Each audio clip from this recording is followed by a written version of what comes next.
नमस्कार दोस्तों, मेरा नाम है प्रदीप चौहान। दोस्तों, कहते हैं ना कि कई बार आप लालच में इतने अंधे हो जाते हैं कि उस लालच से आपको जो नुकसान हो रहा है वो आपको दिखाई नहीं देता। आप टेम्परेरी फ़ायदा देखते हैं, लॉन्ग रन में जो नुकसान हो रहा होता है उसे आप नहीं देखते।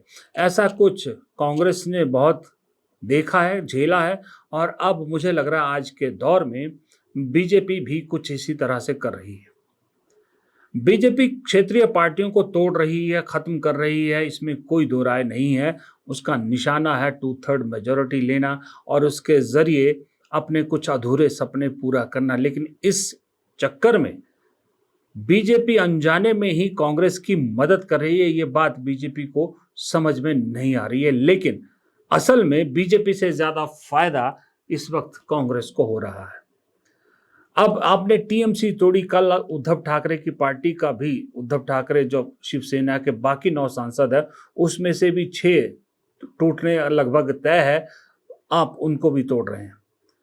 इस सब में आप अपनी स्ट्रेंथ बढ़ा रहे हैं, टू थर्ड मेजॉरिटी कर रहे हैं और क्षेत्रीय पार्टियाँ, चाहे टीएमसी हो, चाहे शिवसेना हो, चाहे एनसीपी हो, चाहे अकाली दल हो, चाहे जेडीयू हो, चाहे आरजेडी हो, इनफैक्ट चाहे वो बीजू जनता दल हो, आईएनएलडी हो, सभी दलों को आपने ऑलमोस्ट खत्म कर दिया है। मायावती को घर बिठा दिया है। अब बचे हैं तो एक सिर्फ अखिलेश यादव। आप इस देश को खुला मैसेज दे रहे हैं कि अब जो होगा खुल्लम खुल्ला होगा, कोई छुपावा नहीं है। लेकिन आप नंबर अपने बढ़ा रहे हो, लेकिन साथ में इस बात पे हैरानी नहीं हो रही कि आपको ये सब जो खुला खेल हो रहा है, इस पे कांग्रेस ज़्यादा कुछ बहुत ज़्यादा एक्टिव नहीं है या रिएक्ट नहीं कर रही है।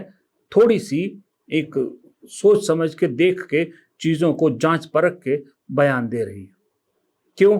क्योंकि कांग्रेस को दिख रहा है कि फ़ायदा बीजेपी से ज़्यादा उसका हो रहा है।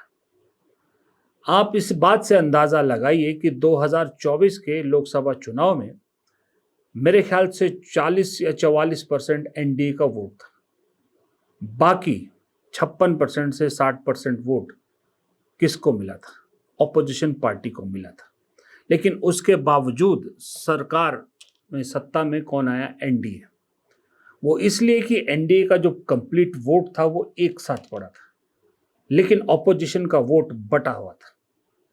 अब जब आप पूरी ऑपोजिशन पार्टी ही खत्म कर दोगे, सिर्फ एक ऑपोजिशन पार्टी बचेगी, तो जाहिर सी बात है उसका जो वोट है वो बढ़ेगा कि नहीं बढ़ेगा। क्योंकि ये जो रीजनल पार्टियां आप निपटा रहे हो, इसमें 90% पार्टियां कांग्रेस के वोट पे उगी हुई पार्टियां, कांग्रेस की जमीन पे खड़ी हुई पार्टियां।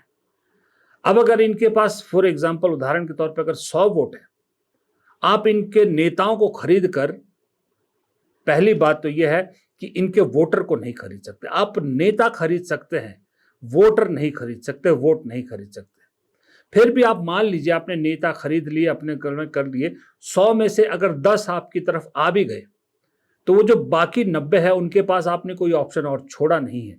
वो 90 वोट वापस कांग्रेस के पास जाएंगे, जहां के वो बेसिकली ओरिजिनली हैं।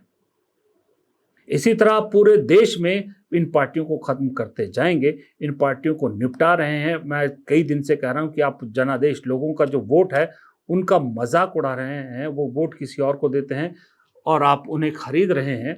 ये लोगों को पसंद नहीं आ रहा है। लोगों में एक आक्रोश की भावना पैदा हो रही है। उसको खत्म करने के लिए इस तरह के विरोधी सब जगह से आएंगे। मतलब आपको लगता है ये साजिश है? पूरी साजिश। अरे मैं यूँ कहता हूँ सरकार किसकी है? सरकार से सवाल होगा जो सरकार में है ही नहीं, इसके बात का सवाल। आज का विषय विद्यार्थियों का पेपर लीक का मामला है। कहीं ना कहीं इस मूवमेंट को खराब किया जा रहा है। बिल्कुल खराब किया जा रहा है। इस मूवमेंट को खराब करने के लिए ऊपर से किसके इशारे पे किया जा रहा है? सब समझती है, आम जनता सब समझती है। आम जनता को समझाने की जरूरत है। और डबल इंजन सरकार में वो न्याय किससे मांग रहा है? इस तरह के लोगों से दूर रहना है। हमारा को राहुल गांधी को ताकत देनी है, हमारे नेताओं को ताकत देनी है। अभी आक्रोश बता रहा है कि खुला खेल फारूखाबादी जो बीजेपी कर रही है, उसको लेकर आम लोगों में आक्रोश बहुत बढ़ रहा है। आम लोग ठगा हुआ महसूस कर रहे हैं। आप देखिए, बीजेपी कितने अपने आप को मतलब इस देश के लोगों को बेवकूफ़ समझ रही है या समझ नहीं आ रहा, खुद को बहुत ओवर कॉन्फिडेंट मान रही है कि इस देश में इस वक्त ज्वलंत मुद्दा क्या है। इस वक्त देश में ज्वलंत मुद्दा है जो नीट, पेपर लीक, सीबीएसई के मामले, ये सब चीज़ें हैं। आपकी मेन अपोनेंट पार्टी कांग्रेस इस मुद्दे को लेकर सड़कों पे उतरी, खूब बना रही है, लेकिन सरकार की तरफ से मजाल है कि प्रधानमंत्री ने एक शब्द कहा हो या किसी ने भी एक शब्द कहा हो। आप कैसे भूल सकते हो कि इस देश में 22% से ज्यादा वक्त वोटर ये जेनजी पॉपुलेशन है और 35% के आसपास वोट हो जाता है 35 साल से नीचे तक का। आप इतने बड़े तबके को इग्नोर कर रहे हैं और आप सोच रहे हैं कि इसका रिएक्शन भी नहीं होगा, तो आप बहुत बड़ी गलतफहमी में हैं। इतने महीनों की, सालों की मेहनत, आपके पिताजी के पैसे, आपने पूरा अपना दिल, जान, होप्स, उम्मीद सब लगाया उस पेपर में, और आपको पता चलता है कि वो पेपर लीक हो गया और किसी अनवर्दी इंसान को आपकी रैंक मिल गई। आप अब कॉलेज नहीं जा सकते, सबको बुरा फील होगा। Obviously this is disgusting thing that is happening. हम अपने देश में इतनी देशभक्ति रखते हैं, ट्रस्ट रखते हैं, गवर्नमेंट ने हमने इन्हें इलेक्ट किया है, एंड उसके बाद हम देख रहे हैं कि हमारे पूरे ट्रस्ट की धज्जियां उड़ा दी गई है। Obviously it feels bad. आप चर्चा कर रहे हैं, देश से बात कर रहे हैं, पर आपने एक भी प्रेस कॉन्फ्रेंस नहीं रखा है, आपने नीट वाली बात के बारे में कुछ बोला तक नहीं है, कोई अकाउंटेबिलिटी नहीं ली गई है। तो फिर आप कैसे विश्व गुरु बनेंगे जब आप अपने लोगों से खुद से कनेक्ट नहीं कर रहे? तो कौन सा विश्व और कौन सा गुरु? क्या मोदी जी सच में हमारी परवाही नहीं करते? अब हमारे पास एक लीडर आया है जो बात कर रहा है, इनिशिएटिव ले रहा है। कांग्रेस के पास इतने फंड्स नहीं है जितने सरकार के पास है, सेंटर के पास है, उनके पास ऑब्वियसली ज्यादा फंड्स है। Still he has come and he is touring all over India and he is talking, and that is a great initiative and that is a very very good initiative that is gathering a lot of trust in the country. It's a positive initiative by Congress. I would support that. It's very good that the leader of opposition is coming and talking about such a big issue जो ruling party नहीं discuss कर रही है. अब यही वजह है कि राहुल गांधी का कोटा वाला प्रोग्राम इतना सक्सेसफुल हुआ, और वो तो अभी पहला चरण था, अभी 3 चरण बाकी है। अगला चरण यूपी के प्रयागराज में, फिर बिहार के पटना में और फिर दिल्ली में। युवाओं के साथ कांग्रेस चलने की कोशिश कर रही है, तो युवा भी अब कांग्रेस को चुन रहे हैं। इसी तरह से आप जब दलितों का या ओबीसीज का या दूसरे समुदायों का इग्नोर करेंगे, उनकी बात नहीं सुनोगे, तो वो भी कहाँ जाएगा। आपने मुस्लिम को एक तरह से धक्के मार के कांग्रेस के पीछे खड़ा कर दिया, मजबूर कर दिया कि आपके पास कांग्रेस के अलावा कोई ऑप्शन नहीं है, क्योंकि जो ऑप्शन थे उन्हें आप खुद निपटा रहे हो, खत्म कर रहे हो। तो कांग्रेस क्यों ना कोने में खड़े होकर तमाशा देखे। वो कोई बेवकूफ़ थोड़ी है कि बीच में कूद पड़ेगी जब उसके पीछे लोग खड़े हो रहे।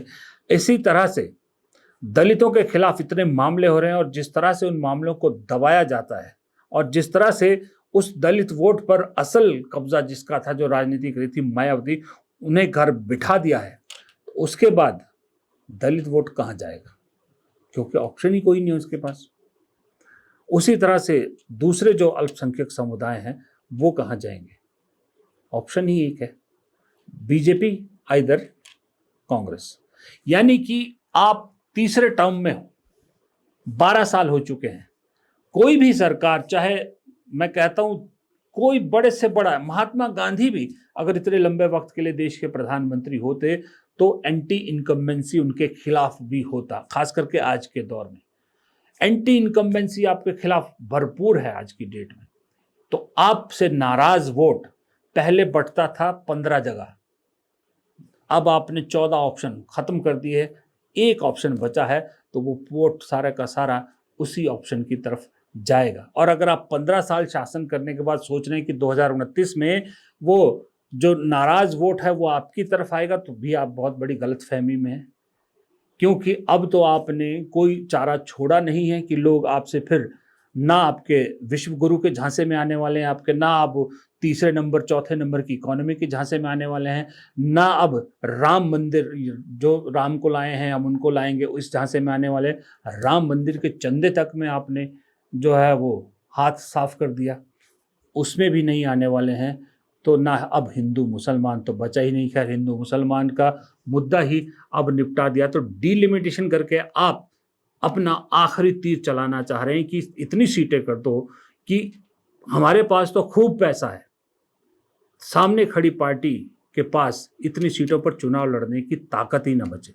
यानी कांग्रेस को आर्थिक रूप से जो उनकी कमजोरी है, तंगी है, उस पे आप प्रहार करने की कोशिश करें कि ताकि 850 सीट पर उम्मीदवार खड़े करने और चुनाव लड़ने की ताकत ही कांग्रेस में ना बचे। इस उम्मीद से ये डिलिमिटेशन करने की जो है वो कोशिश की जा रही है। लेकिन यहाँ भी मुझे लग रहा है बीजेपी थोड़ी सी गलतफहमी में।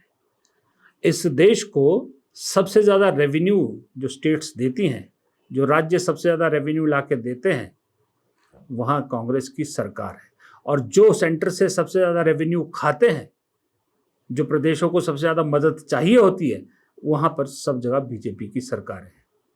तो आपको तो देना है, जहाँ से आना है वो कांग्रेस के पास है। मानता हूँ कि बीजेपी जितनी ताकत कांग्रेस कभी नहीं ला सकती, खासकर के ऑपोजिशन में रह के तो नहीं, आर्थिक ताकत, क्योंकि बहुत सारे फैक्टर्स हैं बीजेपी के साथ। लेकिन इतना ज़रूर कांग्रेस कर लेगी कि अगर अलाइज के साथ मिलके कांग्रेस को अकेले 550 सीट पर भी लड़ना पड़े तो वो लड़ पाए। बाकी तो अब आपने खुद, जैसे मैंने कहा कि लोगों को कांग्रेस के साथ खड़ा कर दिया, तो लोगों की ताकत भी जो 2014 में मोदी जी के साथ थी, जो 2014 में बीजेपी के साथ लोगों की ताकत थी, अब वो आपने वही ताकत जैसे उस वक्त कांग्रेस ने आपको दी थी, अब आपने वो ताकत कांग्रेस को वापस लौटा दी है। इसलिए समय का चक्र, मैं कई बार कहता हूँ कि चक्र तो चलता है और वो चक्र घूमकर अपनी पुरानी जगह पर जरूर आता है। नमस्कार।